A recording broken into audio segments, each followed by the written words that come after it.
This time the Muslims are threatening the creators of South Park over, get this, the Prophet Muhammad depicted in a giant bear costume. Sure, South Park depicted Muhammad back in 2001 without incident. Then about 4 years later on came the Danish cartoon incident, where the Islamic nations decided that their Dark Age laws about anyone who draws the Prophet Muhammad should be put to death should be enforced on the rest of the world, and in the ensuing tantrum over 100 people died worldwide. Over 100 people died because of that. And now, seeing as South Park recently depicted Muhammad in disguise as a giant bear, they decided to oh so generously warn the creators of South Park that they will end up like Theo van Gogh. You know, the unarmed guy who was cycling to work before he was shot 8 times, then stabbed and then had his head cut off, simply because he made a film critical of Islam.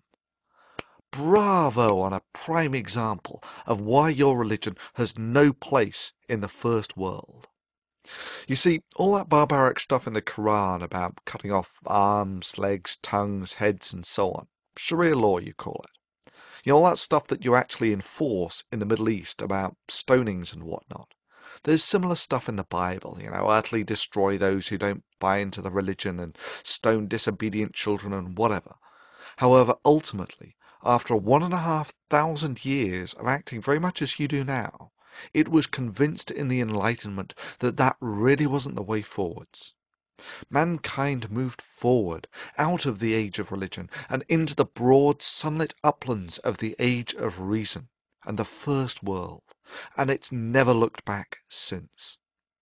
I mean, let me make this absolutely clear. The computer that you're sitting in front of, watching this video on, is a symphony of the fruit of scientific naturalism. You want to live in the first world? You want to live in the age of reason and taste its sweetmeats? That's really not a problem. But like every other religion, you can check your Iron Age baggage at the door, or else go back to the Dark Ages and live in that time warp called the Middle East, where the only glimmers of lights that permeate that dark, dingy human backwater is what spills over from your enlightened neighbours who have not shackled their minds to ignorance. Your alternative is to fight. The only way the nation that has lived in the Dark Ages for 800 years can. By terrorism. We're commanded to terrorize the disbelievers. And this is a religion, like I said. You're commanded to terrorize the disbelievers? The Quran says very clearly in the Arabic language, Torhibuna. This means terrorize them. It's a command from Allah. You know, like that Van Gogh guy you killed. Yeah, stabbing and shooting an unarmed man. Yeah, that's a showcase of the virtues of Islam. Such divine inspired courage.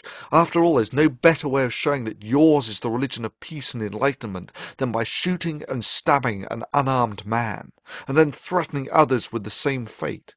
And yet, of course, the criticism of the moderate Muslims was conspicuous only by its absence, and that really does speak volumes of their attitude to these acts. However, the Enlightenment did not just raise the standard of living, it did more than deliver us clean water, the eradication of smallpox and the PlayStation. The rift between the prowess of the First World and the advanced warriors of Islam on the battlefield can be put in no lesser terms than the contrast between ants and gods. Those of us who have lived in the age of reason understand that with great power comes great responsibility, and that the power of the age of reason must never be allowed to fall into the hands of those from the age of religion. For there is no doubt in my mind that if such power were delivered into the primitive hands of a theocracy, that genocide of the infidel and doing Allah's work would be synonymous terms. But let's say that all your box cutters and shooting and stabbing unarmed filmmakers, you managed to actually threaten the enlightened world. And I mean threatened beyond crashing a few airliners. Your only achievement will have been to have awakened a sleeping giant and to have filled it with a terrible resolve. If you're going to pray to Allah for anything, beg him that you never meet the giant in such a mood. For your continued existence is entirely at the discretion and goodwill of the giant, and that it is all that stands between you being granted continued existence and you receiving yourself the self-same judgment that you would so zealously impose on the rest of the world if only you had the power. So it comes down to the question of your vicious and petty threats against a cartoon creator. That is, your attempt to limit free speech through intimidation. Well, I cannot speak for them, but I can speak for myself, and to those who live in the age of religion I say this.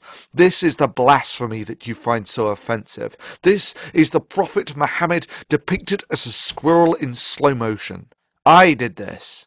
Your move. Do your worst, for even your worst will serve as nothing but a catalyst to strengthen the walls of the age of reason, to awaken the giant. Even if you strike your hardest blow, its operationally insignificant effects will simply make us more powerful than your dark age minds can fathom.